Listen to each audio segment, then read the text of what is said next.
Quand on me regarde comme ça et qu'on voit tout ce que je peux détenir derrière, on peut se dire peut-être qu'effectivement, je peux peut-être potentiellement gagner bien ma vie. Même si j'ai un look atypique, que j'ai un pull de Batman, etc., etc. Des fois, on juge quelqu'un juste par sa façon de s'exprimer ou par juste son physique. Mais effectivement, derrière, il peut se cacher une vérité même. Et c'est pas parce que je vous parle que j'ai une communauté sur TikTok et les réseaux que forcément, effectivement, je gagne bien ma vie. J'ai cravaché toute ma vie pour avoir ce que je détiens, de part par mon handicap de naissance, mais également par mes échecs de ma vie.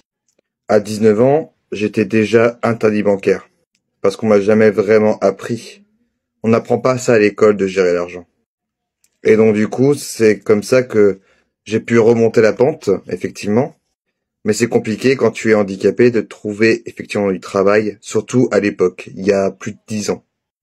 À 23 ans, j'ai été encore une fois interdit bancaire, pour d'autres raisons. Et pourtant, à l'époque, je travaillais.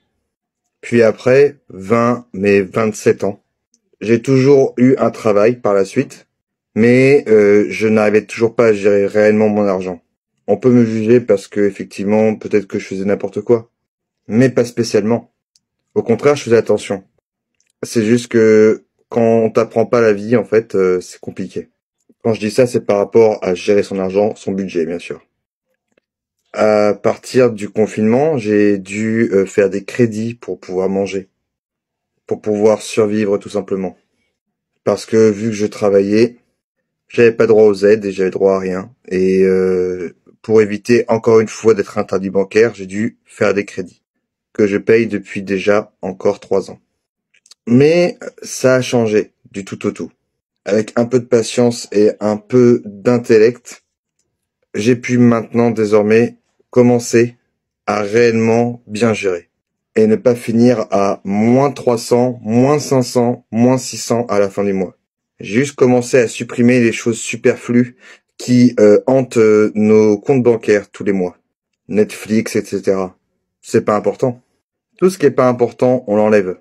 Tout ce qui est important, on le garde, bien évidemment.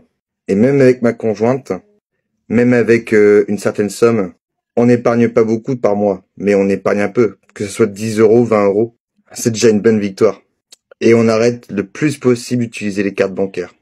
Il faut favoriser l'espèce. Car c'est comme ça qu'on peut commencer à bien gérer son argent. Et c'est comme ça que j'ai vu que justement, je peux épargner tranquillement. On verra bien ce que l'avenir me réserve puisque mon rêve est d'acheter une maison.